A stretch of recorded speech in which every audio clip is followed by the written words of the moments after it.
My name is Allie Reilly, and I was chosen for Mrs. Colorado Petite 2022, and I'm actually a domestic violence survivor. So I married somebody who did change after we did say I do's.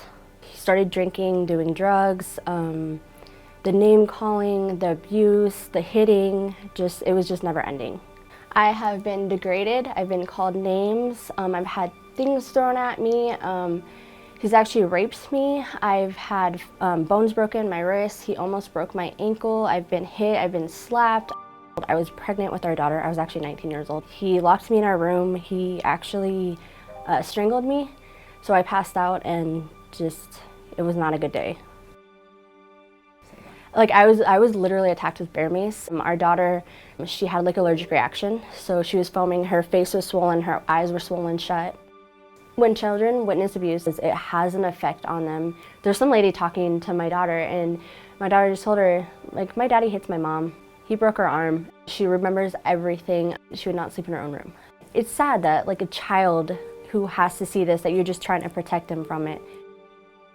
To this day, like, I'll see people on the street, and, like, I think it's him, and I just kind of freeze up, and at night, I shake a lot. Just having nightmares and stuff like that, not realizing that I'm even doing it, or I'll talk in my sleep. You blame yourself for everything. Like if you bump a table, you're like, oh my gosh, like I'm a bad person for doing that, or you know, you don't have dinner done on time. Just silly things to a normal eye, but it's not silly to you. You're terrified. You're 100% always afraid. You're always living in fear. You're always always looking over your shoulder, but you're trying to stay alive, trying to survive. You're worthless, you don't mean anything to anybody, nobody else is going to want you. You start to believe that, you're like, I'm worthless. You see it on TV, you're like, oh, that will never happen to me, and you're the one who's actually living that life, so. As Mrs. Colorado Petite, I chose domestic violence as my platform because it is something that is so swept under the rug. It's not spoken about. I have to speak about something that is not easy to. I am pushing myself a little bit more outside of the bubble, you know, like being more in front of people or trying something new that I haven't tried. Just being able to share my story, get it out there is something that has brought me out of my shell and has made me stronger as a person. My words of encouragement for being a domestic violence survivor is there are resources to help you. You are not alone. Alternatives to Violence is a safe place to go. So you get into a house, they help you with jobs, they help you with clothes, it's incredible what they do. If you're not ready to leave, they are still there to help you. They 100% invest in your well-being, they care. They're amazing people. Leaving a domestic violence situation is very difficult, but you can do it.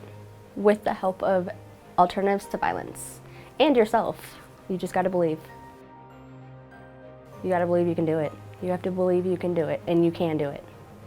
You gotta take all those bad images, bad words, and just throw them out the window, as hard as it is, and just be positive. You 100% deserve more. You deserve so much better. You are better than that. They are not. When that happens, when you put your own shoes on and run, it's amazing. You're free. That's why I do call my divorce my Independence Day, because I broke free of something that held over me for so long. Yeah.